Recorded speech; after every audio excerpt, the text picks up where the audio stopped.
हल्ल्यातील दहशतवादी हाशिम मुसा अद्यापही काश्मीरात असल्याची माहिती आहे। हाशिम मुसा साथीदारांसह काश्मीरच्या जंगलात लपून बसल्याची देखील माहिती मिळते। सुरक्षा विभागाकडून दहशतवाद्यांचा शोध सध्या सुरू आहे। इंटरनेटशिवाय चालणाऱ्या मोबाईल ॲपचा दहशतवाद्यांकडून वापर करण्यात आल्याची माहिती मिळते। या संदर्भात अधिक अपडेट्स देत आहेत आपले प्रतिनिधी सूरज सावंत। सूरज, हाशिम मुसा अजूनही काश्मीरमध्ये असल्याचं समोर येत आहे। आणखी काय काय उघड झालंय या तपासात? श्रुती, आपण पाहतोय की ज्यावेळी पहलगाम हल्ला झाला त्या हल्ल्यानंतर सर्वत्र नाकाबंदी करण्यात आलेली होती आणि त्यामुळे सर्वच रस्त्यांवरती नाकाबंदी होती। त्यामुळे हे दहशतवादी आहेत ते तिथल्या जंगलात लपून बसल्याचं माहिती ही सुरक्षा यंत्रणांना मिळालेली आहे। त्यानुसार जंगलांमध्ये कॉम्बिंग ऑपरेशन राबवलं जातं यांचा शोध घेण्यासाठी।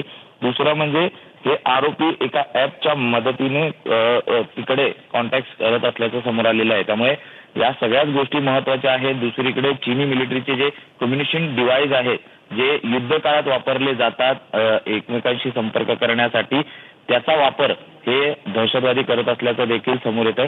त्यामुळेच या सर्व गोष्टी आहेत जी चीनकडनं त्यांना ते पुरवण्यात आले होते आर्मीला आणि आर्मीकडनं ते दहशतवाद्यांना गेलेले आहे। त्यामुळे कुठेतरी दहशतवाद्यांना पाकिस्तानकडनं खतपाणी घालण्यात आल्याचं देखील स्पष्ट होतंय।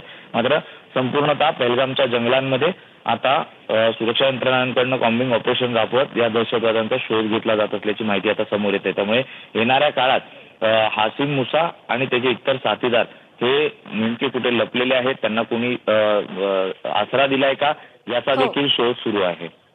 नक्कीच, धन्यवाद सूरज, आपण दिलेल्या या सविस्तर माहितीसाठी। एबीपी माझा, उघडा डोळे बघा नीट।